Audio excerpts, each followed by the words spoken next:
जहाँ तक मेरी बात है, मैं गॉड को लेके वैसा फील नहीं कर पाता हूँ। मेरे अंदर ऐसी फीलिंग बहुत ज्यादा है। मैं एग्नोस्टिक हूँ। मैं ये मानता हूँ कि ये दुनिया गॉड ने बनाई है। ऐसा हो भी सकता है, नहीं भी हो सकता है। ये भी हो सकता है कि अपने आप बनी हो, एवोल्यूशन के प्रोसेस।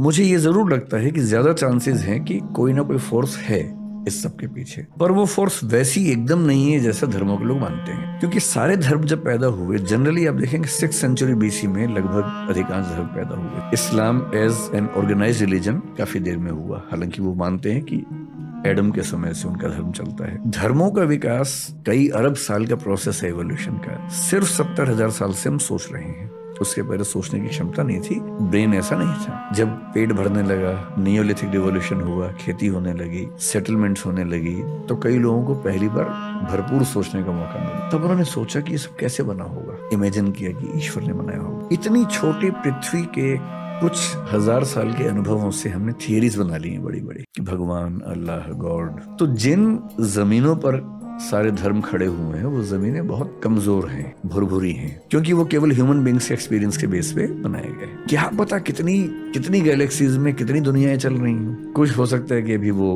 बंदरों के जमाने में चल रहे हो, कुछ हो सकता है कि हमसे 1000, 2000, 10 लाख साल आगे निकल गए हों। तो अभी तो विज्ञान ने दुनिया का डेसिमल में भी कुछ नहीं समझा है। अभी से हम ये इंटरप्रेट कर दें कि एक भगवान है जिसने ऐसा ऐसा किया, पॉसिबिलिटी है। एग्नोस्टिक होने का मतलब है कि I accept there stands a possibility of God existing. पर हमारे दुनिया के धर्मों में, दर्शनों में गॉड की जो व्याख्या है बहुत ही बेसिक लेवल की है। मेरे ख्याल से अल्टीमेट रियलिटी जब भी हमारे सामने आएगी, मतलब हमारी जिंदगी में तो शायद नहीं आएगी, शायद 10-20 हजार साल तक भी ना आए, शायद 1 लाख साल के बाद सामने आए, वो वैसी नहीं होगी जैसी हम सोचते हैं, कि उससे काफी अलग।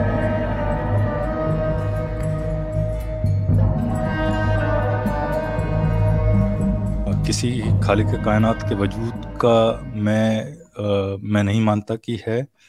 और उसका रीज़न ये नहीं कि मैं पॉजिटिव असर्टिव क्लेम है मेरा, या मैं दावे के साथ कहता हूँ कि हाँ मेरे पास सबूत है कि कोई खुदा नहीं है। ठीक है, तो ये तो मेरा क्लेम नहीं है। मेरा ये क्लेम है कि जो भी वीक क्लेम है बेसिकली, और वो ये है कि जो भी एविडेंसेस मेरे को मिले हैं अब तक, या जो दूसरे जो मज़ाहिब देते रहे, खासकर ये जो अब्राहमिक फेथ्स हैं उनकी तरफ से जो आते हैं, वो सेटिस्फैक्ट्री नहीं है। तो ये पॉजिटिव असर्टिव क्लेम तो नहीं है, पर हाँ ये एक वीक क्लेम आप कह सकते हो कि हाँ ऐसा है।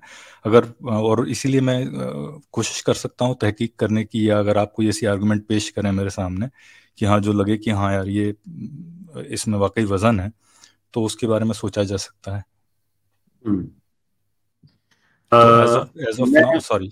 हाँ मैं मुफ्ती साहब, आप अगर थोड़ी देर के लिए टेक ओवर कर सके मेरे। प्लीज। हाँ जी मुफ्ती साहब जी अबुल मारी साहब, खैर ये इत्तेफाक हो रहा है कि कैसर भाई के चैनल पर मुझे लीड करना पड़ा है, कैसर भाई की मसरूफियत की वजह से थोड़ी देर के लिए उनकी नियाबत में। तो मैं, आपने अभी जो एक स्टेटमेंट दिया है कि आपकी जो अभी तक तहकीक है उसके मुताबिक खुदा के वजूद के ताल्लुक से इब्राहिमिक रिलीजन्स के जो दलाइल आते हैं वो कन्विंसिंग नहीं है। तो मैं ये पूछना चाहूंगा कि खुदा के वजूद के ताल्लुक से आपने मसलन जो सबसे मजबूत आर्ग्यूमेंट है वो कौन सा है कि जिस पर आपने तहकीक की है? नहीं, ये तो मेरे लिए कहना पॉसिबल नहीं कि कौन सा सबसे मजबूत आर्गुमेंट है, क्योंकि सबके नहीं, अलग अलग आपके नजदीक, आर्गुमेंट्स हैं। आपके सबके नजदीक। सबके अलग अलग आर्गुमेंट्स हैं, राइट। नहीं, मैं आपके क्योंकि नजदीक पूछ रहा हूँ। मैं कौन से आर्गुमेंट को सबसे पावरफुल समझता हूँ, मेरे ख्याल से अगर कोई वेल स्ट्रक्चर्ड आर्गुमेंट अगर कोई है, सबसे जो बेहतरीन तरीके से जो पेश की गई आर्गुमेंट है वो फाइन ट्यूनिंग आर्गुमेंट है। पर उसमें भी मसले मसाइल हैं काफी। तो वो आप वो आर्ग्यूमेंट, फाइन ट्यूनिंग आर्ग्यूमेंट जरा पेश फरमाएं, और उसमें जो मसला है वो भी पेश फरमाएं। तो फाइन ट्यूनिंग आर्गुमेंट इस तरह से है कि अभी जो करंट जो साइंटिफिक थियरी है इस कायनात के या इस लोकल यूनिवर्स के वजूद में आने की, वो ये है कि बिग बैंग थियरी जो है वो मोस्टली सपोर्टेड थियरी है, राइट। और उसके बारे में ये कहा जाता है कि कुछ जो हमारे यूनिवर्स के जो फंडामेंटल कांस्टेंट्स हैं वो करीब 26 के आसपास फंडामेंटल कांस्टेंट्स हैं, और कुछ कहते हैं कि वो अगर आप उनको कंबाइन करें तो 19 के आसपास फंडामेंटल कांस्टेंट्स हैं करीब।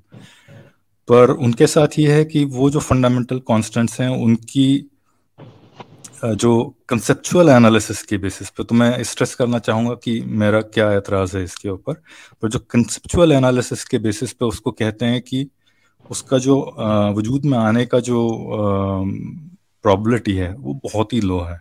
आप कह सकते हैं कि कोई एक्सपेंशन रेट का अगर इधर से उधर होता तो वो प्रॉबिलिटी 1/10⁻30 है, या फिर कोई और कॉस्मोलॉजिकल कांस्टेंट है उसकी प्रॉबिलिटी 1/10⁻56 है, या जो भी है, राइट, रफली। So that number comes to be extremely improbable number basically. तो वो आर्गुमेंट ये है बेसिकली। ठीक है, तो इसमें प्रॉब्लम, अब ठीक है, अब उसकी परेशानी जो है वो ये है कि ये जो कंसेप्चुअल प्रोबेबिलिटीज हैं, या ये जो प्रोबेबिलिटीज जो शो की गई हैं, इसका आप प्रोबेबिलिटी डिस्ट्रीब्यूशन कैसे असरटेन करते हैं? ये सवाल मैंने कैसर भाई से भी लास्ट टाइम किया था, और कैसर भाई ने मुझे उस टाइम पे चांसेस करार दे दिया था, और मैं शायद अपने आप को क्लियर नहीं कर पाया, मतलब मैं अपना शायद पॉइंट सही से रख नहीं पाया था कैसर भाई के सामने। और तो प्रॉब्लम उसमें मेरे को ये लगती है कि पहली चीज़ तो सबसे बड़ा प्रॉब्लम ये है कि आप उसको उसका प्रोबेबिलिटी डिस्ट्रीब्यूशन कैसे असरटेन करते हैं। अगर आप मेरे को ये बताएं कि हाँ प्रोबेबिलिटी डिस्ट्रीब्यूशन इवन है, राइट, इक्वली डिस्ट्रीब्यूटेड है, all the numbers have equal probability, तो फिर मैं मान सकता हूँ कि हाँ ये आपका कहना कि हाँ ये 1/10⁻123 जो प्रोबेबिलिटी है वो सही है, वो एक्सट्रीमली लो है। पर सोचना बनता है कि ये क्यों आया, क्या पॉसिबिलिटी रही होगी इसके पीछे, पर ये हम असरटेन अभी नहीं कर सकते क्योंकि हमें प्रोबेबिलिटी डिस्ट्रीब्यूशन आइडिया ही नहीं है कि एग्जैक्टली प्रोबेबिलिटी डिस्ट्रीब्यूशन क्या है। ये जो प्रोबेबिलिटी डिस्ट्रीब्यूशन हुआ है ये आप क्या समझते हैं कि मुस्लिम स्कॉलर्स ने किया है या साइंटिस्ट ने किया है? और अगर साइंटिस्ट ने किया है तो उनके सामने कोई ना कोई मैकेनिज्म होगा जो आपने पढ़ा होगा। वही सॉरी मुफ्ती साहब, आपको मैंने बीच में काटना, आप पूरा कर दीजिए, सॉरी। मैं आप मुकम्मल कर दी मैंने बात, वही सवाल था मेरा। अच्छा कैसर भाई आप आ गए? जी मैं आ गया, मुझे अच्छा जी हाँ। तो मुफ्ती साहब मेरा ये कहने का उसमें वो था, मतलब था कि ये जो प्रोबेबिलिटी डिस्ट्रीब्यूशन ये जो है ये, सॉरी कैसर भाई आपने कुछ कहा?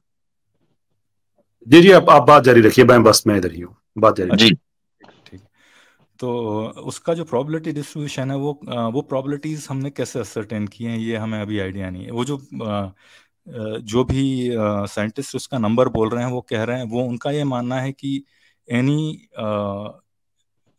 ये कांस्टेंट जो है उनकी कोई भी एक वैल्यू और दूसरी वैल्यू वो ऑलमोस्ट इवनली पॉसिबल है, इक्वली पॉसिबल है, जबकि you need to show that basically, मेरा ये कहने का मतलब है। तो यानी आप ये कहना चाह रहे हैं कि साइंटिस्ट ने जो बात कही है, साइंटिस्ट ने अभी तक के जो प्रोबेबिलिटी शो की है वो उसको प्रूव नहीं कर पाए हैं, ये है ना मसला? हाँ, और वो इसलिए क्योंकि वो कंसेप्चुअल प्रोबेबिलिटीज है। मैं इसकी एक मिसाल दे देता हूँ। ठीक है, मैं आपको यहाँ रोकता हूँ, और वो ये है कि ये जो दलील है फाइन ट्यूनिंग आर्ग्यूमेंट, आप क्या समझते हैं कि क्या ये अब्राहमिक, विलियम क्रेग लेन वगैरह तो पेश करते होंगे, लेकिन आप क्या समझते हैं कि मुस्लिम उलमा इस साइंटिफिक आर्ग्यूमेंट को बुनियादी दलील की हैसियत देते हैं? मेरे ख्याल से तो नहीं, बिल्कुल भी नहीं। ठीक, अच्छा, आपके नजदीक जो मुस्लिम उलमा हैं वो खुदा के वजूद के ऊपर किस दलील को बुनियादी हैसियत देते हैं? कुछ है इल्म? क्योंकि जब ये हमारी दलील बुनियादी नहीं है, यानी हम ऐसा नहीं है कि विलियम क्रेग जो बात कर रहे हैं वो गलत कर रहे हैं, मैं उसको गलत नहीं कह रहा हूं। हमारा जो दीन है वो साइंस के ऊपर रिलाय करता ही नहीं है, क्योंकि साइंस आज कुछ कहती है कल कुछ और कहेगी। आप उसके ऊपर 10 किस्म की आपकी आवाज मुझे नहीं आ रही है, आप बात कर रहे हैं कुछ? जी मैं बात कर रहा हूँ। अबुल आला साहब, आप अबुल मादी साहब मुझे सुन पा रहे हैं? हाँ आपकी आ रही है मुफ्ती साहब। कैसर भाई आपको आ रही है मेरी आवाज? आपके यहाँ परेशानी है मेरे ख्याल से। कैसर भाई, कैसर भाई को आवाज जी, कैसर भाई की वीडियो भी रुकी हुई है, कुछ उनके यहाँ इंटरनेट का मसला है। नहीं वीडियो नहीं रुकी है, उनका ऑडियो का शायद मेरे एंड पे कोई प्रॉब्लम हो। अच्छा, अब सुन पा रहे हैं आप? वीडियो तो आ रहा? जी अब आ रही है आवाज आपकी। अच्छा जी, तो मैं ये अर्ज कर रहा था अबुल मार्ली साहब कि जो आपने आर्ग्यूमेंट लिया है, खुसूसन चूंकि आप एक मुस्लिम चैनल के ऊपर आए हैं, तो ये हमारा बुनियादी आर्ग्यूमेंट है ही नहीं। हालांकि हम इसको रिजेक्ट नहीं करते हैं, लेकिन बुनियादी आर्ग्यूमेंट वो होता है कि जिसके ऊपर हमने अपना अकीदा बिल्ड किया है। कोई भी ऐसी दलील के जिसकी बुनियाद साइंस हो, वो हमारा बुनियादी आर्ग्यूमेंट कभी हो ही नहीं सकता, क्योंकि ये हम साइंटिज्म को रिजेक्ट करते हैं। ठीक है, तो आपने जो आर्ग्यूमेंट पेश किया वो पेश किया जो हमारा बुनियादी नहीं है। अब आप मुझसे मैं पूछ रहा हूं कि हमारा बुनियादी आपके इल्म में कोई है आर्ग्यूमेंट? हाँ नहीं, मेरे इल्म में है, पर मैं उधर मतलब हाँ ये है, आप बताइए मेरे को। आप मसलन ऑन्टोलॉजिकल आर्ग्यूमेंट है, कलाम कॉस्मोलॉजिकल आर्ग्यूमेंट है। ये दो हम ये कह सकते हैं कि अहम तरीन आर्ग्यूमेंट्स हैं अशरी क्रीड में। तो अब मुझे बताइए कि इसमें ये जो कलाम कॉस्मोलॉजिकल जो है वो आया है एरिस्टोटल से। ठीक है, वो कहीं से भी आया हो, लेकिन उसको वो कलाम इसलिए कहा जाता है क्योंकि उसके अंदर मॉडिफिकेशन किया गया है। वो मॉडिफिकेशन इमाम गजाली ने किया है। हाँ, वो बिल्कुल आया है पहले से, लेकिन इसी वजह से उसका नाम कलाम कॉस्मोलॉजिकल है क्योंकि उसके अंदर मॉडिफिकेशन मुसलमानों ने किया है। अल-गजाली से पहले अल-किंदी ने किया था इसमें काम। फिर ओके, चलिए मैं कहता हूँ अल-किंदी ने किया, किसी ने भी किया होगा। What I am trying to say कि ये दो आर्ग्यूमेंट्स, ऑन्टोलॉजिकल एंड कलाम कॉस्मोलॉजिकल आर्ग्यूमेंट, अशरी की रीत के बुनियादी आर्ग्यूमेंट्स हैं। अब आप इसमें कोई प्रॉब्लम, अगर आपने इसके ऊपर तहकीक की है तो कोई पाते हैं इसमें कोई प्रॉब्लम देखते हैं? क्योंकि आपने जो मुझे आर्ग्यूमेंट दिया वो मेरा है ही नहीं। ठीक है, चलिए तो इस बात पे अपन मान लें कि फाइन ट्यूनिंग आर्गुमेंट वीक है। आपके सामने भी मैंने जो दलीलें पेश की। हाँ, अगर मैं आर्ग्यूमेंट्स की लिस्ट बनाऊंगा और मैंने बाकायदा इसके ऊपर एक लेक्चर भी दिया है, तो फाइन ट्यूनिंग आर्ग्यूमेंट को मैंने सबसे आखिर में रखा है। ओके, चलिए ठीक, क्योंकि उसकी बुनियाद साइंस है, इसलिए। जी ठीक है, फिर कलाम कॉस्मोलॉजिकल पे यानी मैं ये नहीं कह रहा हूं कि इस कायनात में फाइन ट्यूनिंग नहीं है, ये जरा मैं इसको क्लियर कर दूं। लेकिन जो फाइन ट्यूनिंग आर्ग्यूमेंट दिया जाता है उसकी बेस साइंस है। जी, अब आप कलाम कॉस्मोलॉजिकल आर्ग्यूमेंट पे आ जाएं। ठीक है, तो कलाम कॉस्मोलॉजिकल आर्ग्यूमेंट में जो प्रॉब्लम है वो प्रेमिसेस में है उसके प्रॉब्लम। ठीक है, ओके, ठीक है। मैं आर्गुमेंट आपके सामने रख देता हूं ताकि जी प्लीज ऑडियंस को मालूम चल जाए एग्जैक्टली। हाँ, तो आर्गुमेंट इस तरह, whatever begins to exist has a cause. ठीक है, ये फर्स्ट प्रेमिस है। सेकंड प्रेमिस इसका है the universe began to exist. ठीक है, ओके। तो ये दो फर्स्ट एंड सेकंड प्रेमिसेस मिलके इसका थर्ड जो कंक्लूजन आता है वो ये है कि therefore the universe has a cause। Universe has a cause. जी, तो इसमें परेशानी ये है कि चलो एक बार के लिए हम मान भी लें, मैं अभी पहले उल्टा शुरू कर रहा हूँ, मान भी लें कि चलो universe had a cause, right? हाँ, लेकिन उसमें शऊर कैसा आया है ना? हाँ, ये एक सबसे फंडामेंटल प्रॉब्लम। अब आप देखिए, आपके कहने से पहले मैंने आपका एतराज नकल कर दिया। जी हाँ, नहीं मतलब वो मैं उस पे अपन बाद में आएंगे, पर उससे पहले जो है वो ये है कि whatever begins to exist has a cause, right? ये हम कैसे मालूम करेंगे? अच्छा, इस प्रेमिस को कैसे आप वेरीफाई करेंगे? How would you verify this premise? इसको वेरीफाई करने का सिर्फ एक ही तरीका है, और वो ये है कि इसको आप ब्रेक करें इस तरीके से कि कोई ऐसी मिसाल दें कि जिसका एग्जिस्टेंस हुआ हो और बगैर कॉज के हुआ हो। इसको साबित कर दीजिए, ये प्रेमिस टूट जाएगा। वो फिर ह्यूमियन इंडक्शन के तौर पे तो वो खारिज हो जाएगा, राइट? ह्यूमियन इंडक्शन के तौर पे वो खारिज हो जाएगा, बिल्कुल ठीक है। वो एतराज जो आप पेश कर रहे हैं, किस तरीके से? क्योंकि आप ये कह रहे हैं कि हमें आज तक कोई ऐसी मिसाल नहीं मिली कि जिसमें कोई चीज बिना कॉज के आई हो, इसलिए हम मान लेते हैं कि कोई भी चीज नहीं हो सकती, राइट? वो एक I think black swan fallacy या ऐसा कोई आई थिंक हाँ, मतलब ये कि आर्गुमेंट ऑफ इंडक्शन है, ये ब्लैक स्वान फैलेसी बोलते हैं उसको। ठीक है, हाँ, राइट। तो ये परेशानी वहां बहुत गहरी है इसमें कि since you haven't exhausted all the possible worlds to see whether anything could come from मेरे भाई, आप ये समझते हैं कि जो डेविड ह्यूम का जो ये नजरिया है ये गलत है? आप इसको गलत समझ रहे हैं इसलिए कि अगर आपने इसको गलत माना तो डार्विनियन एवोल्यूशन का तो खात्मा है। हाँ, नहीं, मैं गलत नहीं मान रहा हूँ। देखो, डार्विनियन इवोल्यूशन जो है वो एकदम लॉफ्टी क्लेम्स तो नहीं है कि ये पक्का। भाई आप ये देखें कि इल्हाद की जो बुनियाद है वो डार्विनियन एवोल्यूशन है। नहीं, इल्हाद उसी पर खड़ा हुआ है। नहीं, ऐसा तो मेरे ख्याल से ऐसा तो नहीं है कि ऐसा ही है, इसलिए कि आप उसको देखें, क्या नाम है उसका, रिचर्ड डॉकिंस, उसने अपनी किताब में डार्विनियन एवोल्यूशन के ऊपर तो सबसे ज्यादा जोर दिया है खुदा का इनकार करने के लिए। वो तो भाई इमामुल मलाहिदा है। अब उसकी बात भी आप नहीं मानेंगे तो किसकी मानेंगे? देखिए, एवोल्यूशन तो आप भी बिलीव करते हैं, मेरे ख्याल से कैसर भाई ने भी कहा है, अगर मैंने डार्विनियन एवोल्यूशन का नाम लिया है, एवोल्यूशन की बात नहीं हो रही है, डार्विनियन एवोल्यूशन। नहीं, मेरे अल्फाज पे गौर कीजिए। डार्विनियन एवोल्यूशन का एक पार्ट में बोल रहा हूँ, आप मानते हैं, और वो है मैक्रो एवोल्यूशन। मेरा पॉइंट ये था कि अगर आपने डेविड ह्यूम के इस उसूल को रिजेक्ट कर दिया, आर्गुमेंट ऑफ इंडक्शन को, तो आपको दस्तबरदार होना पड़ेगा डार्विनियन एवोल्यूशन से। Are you ready? नहीं, मैं ये कह रहा हूँ कि आप किसी डिडक्टिव आर्गुमेंट में अगर कोई इंडक्टिव आर्गुमेंट को इंसर्ट कर रहे हैं, तो जो उसका जो डिडक्टिव जो रिजल्ट है, दैट इज इनवैलिड। समझ रहे हैं आप?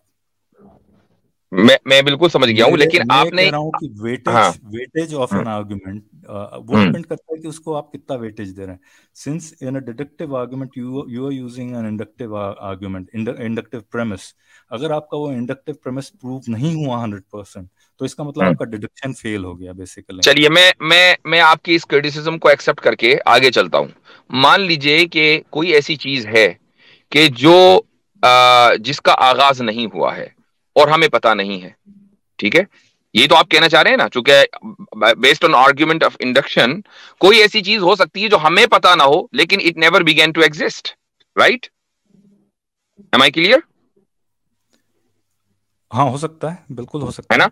चलिए ठीक है, हमने मान लिया कि कोई ऐसी चीज है जो हमें नहीं मालूम, हो सकता है कि आगे चलकर हम डिस्कवर करें कि it never began to exist and it's part of the universe, ठीक? तो अब हम ये मानकर चल रहे हैं कि वो चीज इटर्नल है, राइट? ओके, मैं आपके साथ चल रहा हूँ अभी थोड़ा। ठीक है, अब अगर वो इटर्नल है, चूंकि if it never began to exist it mean it always existed, तो वो इटर्नल है। अगर वो इटर्नल है तो फिर ये देखा जाएगा कि वो कॉज्ड हुआ, वो अनकॉज्ड इफेक्ट है, राइट? उसका कोई कॉज तो है नहीं। Am I clear up till here? हाँ, नहीं, वो फॉलोज बेसिकली जो भी हमारा अच्छा, वी आर फॉलोइंग दैट। अच्छा, अगर ऐसा होगा कि कोई चीज जो कायनात का हिस्सा हो और उसका कोई कॉज ना हो, तो इसी को हम इन्फिनिट रिग्रेस फैलेसी कहते हैं। तो क्या इन्फिनिट रिग्रेस फैलेसी लाजिम नहीं आएगी? नहीं, वो आप इन्फिनिट रिग्रेस की अलग बात कर रहे हैं, राइट? क्योंकि कायनात कहीं शुरू हुआ है, मान ले कायनात कहीं जहां से शुरू हुआ है, आप कह सकते हो कि वो कहाँ से आया, may be that is infinite, और मे बी कायनात खुद इन्फिनिट है basically. I mean it goes through cycles of. तो फिर यही इन्फिनिट रिग्रेस है? इन्फिनिट रिग्रेस तो इम्पॉसिबल है। सिक्लिक यूनिवर्स जो है, वो कहना चाह रहा हूं मैं। चाहे वो किसी भी तरह हो, इन्फिनिट रिग्रेस तो फैलेसी है। नहीं, कैसे फैलेसी है? और जो आप ये कह रहे हैं कि एक यूनिवर्स ने दूसरे यूनिवर्स को बढ़ दिया, तो क्या ये थ्योरी प्रूवन है? नहीं, वो या ये हाइपोथेसिस के दर्जे में है? नहीं, ये हाइपोथेसिस की दर्जे में ही है अभी भी, और ये रोजर पेनरोज की हाइपोथेसिस है। तो आप इस बुनियाद पर कैसे दलील दे सकते हैं? जी कैसर भाई। मैं बस आप मुझसे कैरी ऑन कीजिए, मैं सिर्फ यही एक छोटा सा मैं कमेंट बीच में देना चाहूंगा कि रोजर पेनरोज के इस सिक्लिक आइडिया को आप मान रहे हैं कि ये एक प्लॉजिबल एक्सप्लेनेशन है यूनिवर्स की, लेकिन रोजर पेनरोज के ही आइडियाज के जो आपने जिस प्रोबेबिलिटी को आगे कहा था कि हम नहीं मान सकते इसको बिकॉज हमें पता नहीं कि इसकी डिस्ट्रीब्यूशन कैसे हुई है, ऑल्दो इसकी डिस्ट्रीब्यूशन का बड़ा पर्टिकुलर मैथमेटिकल मॉडल है, वो भी रोजर पेनरोज की ही है, जो आप बात कर रहे थे 10 to the power of 123 की जो मास और एनर्जी की डिस्ट्रीब्यूशन। कैसर भाई, वो जो नंबर जो कंप्यूटेशन, सॉरी मैं आपको इंटरप्ट किया हूं। नहीं, आप कैरी ऑन कीजिए, मैं आपसे ये कह रहा हूं कि एक तरफ आपके सामने एक मैथमेटिकल मॉडल है जिसको आप गलत प्रूव कर सकते हैं बिकॉज ये फॉल्सिफाइबल है, it's very precise, it's 10 to the power of 10 to the power of 123, लेकिन आप उसको रिफ्यूट करने के बजाय आप रोजर पेनरोज की दूसरा जो आइडिया है सिक्लिक कायनात का दोबारा एक साइकिल के अंदर बार बार उसका सामने आ जाना and then you call it big bounce और व्हाटएवर, वो साइंटिफिकली स्पीकिंग वेरीफाइबल भी नहीं है, फॉल्सिफाइबल भी नहीं है। You are tilted more towards that, जबकि दूसरी तरफ आपके सामने नंबर्स हैं जिनको आप इजीली रिफ्यूट कर सकते हैं। नहीं कैसर भाई, पहली चीज़ तो इसमें ये जो प्रोबेबिलिटीज़ आपने बताई हैं, ये रोजर पेनरोज ने ये प्रोबेबिलिटीज़ आई थिंक 1990s के आसपास उनके पेपर में आई थी। ये जो आप 1/10⁻123 बता रहे हैं, राइट। पहली चीज़ तो ये। अब उसके बाद उनका कुछ इस पे व्यू चेंज हुआ है या नहीं, मेरे को नहीं आइडिया, मैंने नहीं पढ़ा है, तो सॉरी मैं इस बारे में नहीं कह सकता हूँ, राइट। ये सिक्लिक यूनिवर्स वाली जो थियरी है उनकी, वो मोस्ट रिसेंट है, जितना मेरे को मालूम है वो 2016-17 के आसपास हाइपोथेसाइज्ड है वो, तो वो लेटेस्ट है, राइट। और दूसरी ये चीज़ है कि मैंने रोजर पेनरोज से ये कभी नहीं, एक कंपीटिंग चीजें नहीं मैं है, पूरा कर लूँ, सॉरी। ये कंपीटिंग आइडियाज नहीं है, कि ऐसा नहीं है कि उन्होंने पहले कहा और बाद में उन्होंने नई चीज कही और वो उससे उनकी पोजीशन अपडेट हो गई। ये दो अलग-अलग चीजें हैं। जब वो ये बात कर रहे हैं कि जो प्रोबेबिलिटी है वो 10 to the power of 10 to the 123 है, तो वो ये नहीं कह रहे कि ये कायनात बनने की प्रोबेबिलिटी है। वो ये कह रहे हैं कि ये मैस और एनर्जी की इस डिस्ट्रीब्यूशन की प्रोबेबिलिटी है जिसके बगैर इंसान की जिंदगी वजूद में नहीं आ सकती। And it's not as simple as कि मैस और एनर्जी की डिस्ट्रीब्यूशन प्रिसाइज हुई और इंसान वजूद में आ गया। इसके दरमियान पूरी की पूरी एक चेन ऑफ कॉजेलिटीज है, पूरी की पूरी चेन है, जिसके अंदर कार्बन्स हैं, जिसके अंदर इवन हमारे एटम्स हैं, और उन एटम्स की फाइन ट्यूनिंग के लिए जो हमें ऊपर जो हमारे जो हमारे मोलेकुलर जो बॉन्ड्स हैं उसके लिए भी हमें प्रोसेस खला में चाहिए, और उनके लिए हमें ये डिस्ट्रीब्यूशन चाहिए। So there is a huge apparatus जिसमें से कोई भी चीज अपनी जगह से अगर हिल जाती है then you and I will not exist here. So ये जो प्रोबेबिलिटी है ये कायनात की तख्लीक की नहीं है, बल्कि कायनात के अंदर जिंदगी को अकोमोडेट करने के लिए जो मैस और एनर्जी की डिस्ट्रीब्यूशन है ये उसकी है। वेदर कायनात एक दफा ही बनी है या ये कायनात बार बार बनती आ रही है, this does not defeat the original argument। वो अपनी जगह पे एक सेपरेट चीज खड़ी हुई है क्योंकि इनका आपस में ताल्लुक नहीं है।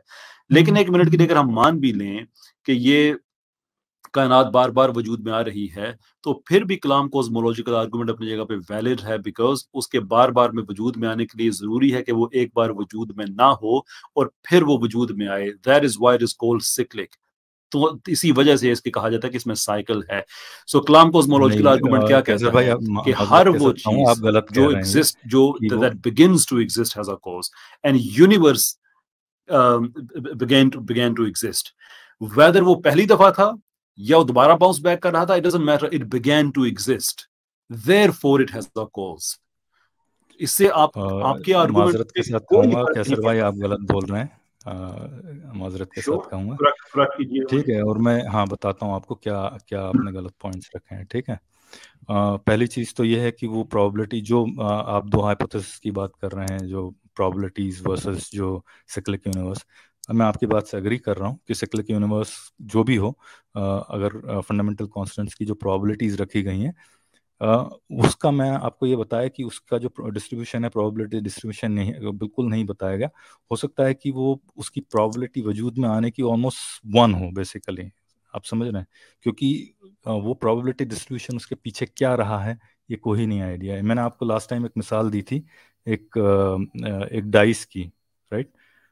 आपने एक कोई डाइस देखा, जमीन पड़ा, आपको नहीं मालूम कि ये क्या है, राइट। सिर्फ आप एक देख रहे हो उस पर 6 नंबर, आपको ये नहीं मालूम कि इसमें 6 नंबर अगर है, आपने किसी तरह देख भी लिया कि उसके आसपास 5 है, 4 है, 3, 2, 1 है, सारे नंबर से, आप ये नहीं कह सकते कि उसमें जो है 6 नंबर आने की प्रोबेबिलिटी जो है वो 1/6 है।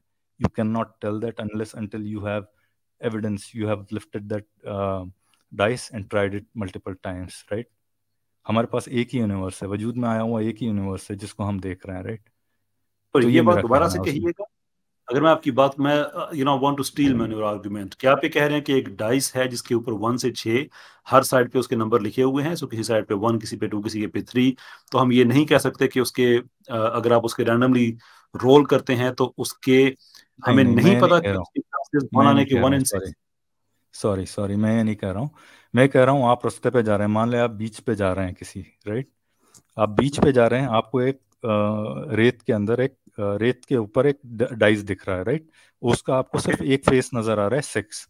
आपने उसको तहकीक किया, आप उसको टच नहीं कर सकते हैं बस, लेकिन आपने तहकीक किया कि seems appears like a dice, so it has number 5 around 6, 4, 5, 3, 4, 5 whatever, right, 3, 2, 1, ये सारे नंबर्स आपको दिख रहे हैं। अब आप उस डाइस को ना उठा सकते हैं ना कुछ कर सकते हैं, but you can't assume at that point कि इस डाइस में हर नंबर के आने की प्रोबेबिलिटी 1/6 है। You just can't assume that, right, because आपने उस डाइस को रोल नहीं किया है एक भी बार। Unless until you roll that dice few number of times, you won't be able to ascertain the probabilities. ये मेरा कहने का मतलब है इसका। श्योर। और अबुल मारी साहब, ये पहली दफा हम ये आर्गुमेंट नहीं सुन रहे हैं, एंड आई सस्पेक्ट कि आखिरी बार भी नहीं सुनेंगे, but there is a critical flaw into that. और वो ये है कि अगर आप रैंडमली किसी गली में जा रहे हैं, रास्ते में जा रहे हैं और एक डाइस आपको मिला और आप कह सकते हैं कि व्हाट इज द प्रोबेबिलिटी कि ऐसा ही हो, वेल वी डोंट नो कि इसकी प्रोबेबिलिटी ऐसी ही हो। उसकी प्रोबेबिलिटी क्या हो कि वो नंबर आ जाए जो आपको सामने नजर आ रहा है। But the problem with this argument is कि वो एक बेमानी चीज है जिसका कोई मकसद नहीं है। इफ यू से कि कायनात ऐसी है कि इसका कोई मकसद नहीं है, इफ यू से कि कायनात के अंदर जो डिस्ट्रीब्यूशंस है मैस और एनर्जी की वो ऐसी हैं कि उससे उसका ये एक मकसद ये नहीं है कि उससे इंसान की ज़िंदगी वजूद में आ सके, या एटलीस्ट उसका ये एक रिजल्ट नहीं है, तो फिर एक डिफरेंट आर्गूमेंट हो जाता है। लेकिन प्रॉब्लम ये है कि आप एक लायानी चीज, बेमानी चीज, जिसका कोई मकसद नहीं है, उससे एक एग्जाम्पल डिराइव करके आप उसको अप्लाई करना चाह रहे हैं एक ऐसी चीज पे जो कि अपने अंदर डिजाइन भी रखती है और मकसद भी रखता है। So why not have a better example कि कोई आप एक ऐसी चीज देखें कि जिसका आपको मकसद पता है। हाउ अबाउट अ चेयर, कैसर भाई, एक मिनट इंटरजेक्ट करूंगा आपको। मैं अगर अपनी बात पूरी कर लूं कि अगर आप एक रास्ते में जा रहे हैं और आपको एक कुर्सी नजर आए and you think you know what, I don't know कि ये कुर्सी रैंडमली क्या हवा चली होगी दरख्तों की और टहनियां खुद ही टूट फूट के यहाँ पे आके आ गई होंगी, या समहाउ कीलें भी पता नहीं कैसे वजूद में आ गई होंगी। God is not needed, an engineer is not needed, एक बढ़ई कारपेंटर की जरूरत नहीं है। तो व्हाट आर द चांसेस कि ये इसके पीछे कोई क्रिएटर होगा? वुड यू थिंक दैट, और would you think you know बड़ी केयरफुली क्राफ्टेड चीज that it has to have a designer, and you know this because you know that chair has a purpose, just like the universe does. कैसर भाई, इसमें आपकी argument में flaws हैं, मैं बताता हूँ आपको। अब मैं 2 मिनट ले लूं? मैं एक चीज, मेरा जो आर्गुमेंट पीछे रह गया था, मैं जरा सा उस पर भी बात करना चाहूंगा। वो बीच में बात रह गई थी और बात काफी दूर निकल जाएगी। वो जो इन्होंने कलाम कॉस्मोलॉजिकल आर्गुमेंट के ऊपर ऑब्जेक्शन किया था, तो वहां असल में बात रुक गई थी और मैं उसका जवाब देना चाह रहा था। जी, तो और चूंकि कैसर भाई ने भी उसी से मिलती जुलती कैसर भाई ने भी चूंकि उसी से मिलती जुलती बात की है कि चेयर खुद से नहीं बनी, कोई ना कोई बनाने वाला होगा, उसका कोई उसकी पॉसिबिलिटी ज्यादा है। तो इसलिए मैंने यहाँ सोचा कि मैं उसको कैरी ऑन करूं डिस्कशन को। वो ये है कि आपने मुझसे ये कहा कि भाई आर्गुमेंट ऑफ इंडक्शन नहीं हो सकता है कि कोई ऐसी चीज हो जो हमें पता ना हो लेकिन वो इटर्नल हो। तो मेरा आपसे उसके बारे में सवाल ये है कि वो जो चीज है जिसको आप इटर्नल मान के चल रहे हैं और जिसको अभी तक हम अभी डिस्कवर नहीं कर पाए हैं, क्या उसका चले कोई कॉज तो नहीं है, लेकिन क्या वो किसी दूसरे का कॉज बन सकती है? हाँ, क्यों नहीं। अच्छा, ठीक है। अच्छा, उसमें शऊर होगा या वो बेशऊर होगी? बेशऊर हो सकता है, शऊर हो सकता हो, बेशऊर हो, इस वक्त हम कुछ भी नहीं कह सकते। ठीक है, तो अब अगर वो, हम दोनों पॉसिबिलिटीज पे बात करेंगे। नंबर 1, अगर वो इटर्नल है और वो कॉज है और वो बेशऊर है, तो उसके जितने भी इफेक्ट्स होंगे वो सारे के सारे इटर्नल होंगे, क्योंकि एक बेशऊर इटर्नल कॉज कभी इरादा कर ही नहीं सकता कि मुझे अब इस रिजल्ट को देना है और अब नहीं देना है। वो तो जब से है तब से उसका रिजल्ट होगा, और चूंकि वो इटर्नल है लिहाजा उसका इफेक्ट भी इटर्नल होगा। ठीक है, तो और इस तरीके से फिर इटर्नल चीजों की एक सीरीज बन जाएगी। तो एक चीज दुनिया में इटर्नल नहीं होगी बल्कि हर चीज इटर्नल होगी, जबकि हर चीज इटर्नल नहीं है। ठीक है, यह आपकी पहली पॉसिबिलिटी थी। दूसरी पॉसिबिलिटी कि अगर वो कॉज इटर्नल है और उसका कोई कॉज नहीं है और उसमें शऊर है, तो भाई उसी को तो हम खुदा बोलते हैं। आप उसको खुदा नहीं कहना चाह रहे, आप ये कह रहे हैं कि वो एक बाशऊर कॉज है। ये किसी चीज को छोड़ता नहीं है, तो अब ये लगा हुआ है वहां, उनको कुछ और पता नहीं कह रहा है कि नहीं आप कह रहे हो, ये कह रहे नहीं हो जाएगा जी, वो कह रही है कि बिल्कुल बस आया हुआ है तो सुना के जाऊंगा। मैं कह रहा हूँ कि तौसीफ भाई आपकी आवाज आप म्यूट। कैसर भाई फोन पे है मेरे ख्याल से वो। अस्सलाम वालेकुम वरहमतुल्लाह। वालेकुम अस्सलाम वरहमतुल्लाह। कैसर भाई का मैं माइक म्यूट कर देती हूँ तो मैं हैंडल कर लेती हूँ स्ट्रीम को। मुफ्ती साहब बहुत शुक्रिया जी, आप कंटिन्यू कीजिए। जी अबुल मादवी साहब, तो मैं दोनों पॉसिबिलिटीज का आपको जवाब दिया मैंने। हाँ नहीं, मैं आपको जवाब दे रहा हूँ उसका। आपने कहा जी। कि शऊर बेशऊर जो भी पॉसिबिलिटीज हैं दोनों, हम्म। और मैं कह सकता हूँ कि हाँ चलो मान फर्ज कर लीजिए कि दोनों ही पॉसिबल हैं, ठीक है। मेरे हिसाब से नहीं, दोनों या में तो आप ये या फर्क तो नहीं वो, कर सकते। नहीं, या मैं तो बोल ये रहा हूँ या दोनों, तो वो। मैं कह रहा हूँ दोनों की पॉसिबिलिटीज है, मैं कह रहा हूँ ये मान हाँ लें, हाँ हाँ दोनों की पॉसिबिलिटीज है ये मान लें। हाँ हाँ, ठीक। और मैं ये कह रहा हूँ दोनों में आप अंतर नहीं कर सकते, क्योंकि जो बेशऊर है वो भी अपना इफेक्ट दिखा रही है, और जो शऊर है वो भी अपना इफेक्ट दिखा रहा है। नहीं, तो फर्क है, आपने बिल्कुल फर्क है। जो बेशऊर है, सुनिए, जो बेशऊर है अगर वो अपना इफेक्ट दिखाएगा तो उसका इफेक्ट इटर्नल होगा, और वो नहीं, इटर्नल भी इटर्नल किसी क्यों ना होगा? किसी का कॉज होगा, फिर वो भी इटर्नल होगा। इस तरीके नहीं, से क्यों इटर्नल इटर्नल कॉज होगा? एंड इफेक्ट्स का एक सिलसिला चलेगा और हर इटर्नल चीज क्यों इटर्नल होगा? होगी। नहीं, क्यों होगा? आप मेरे को ये बताइए ना, इटर्नल क्यों होगा उसका कॉज?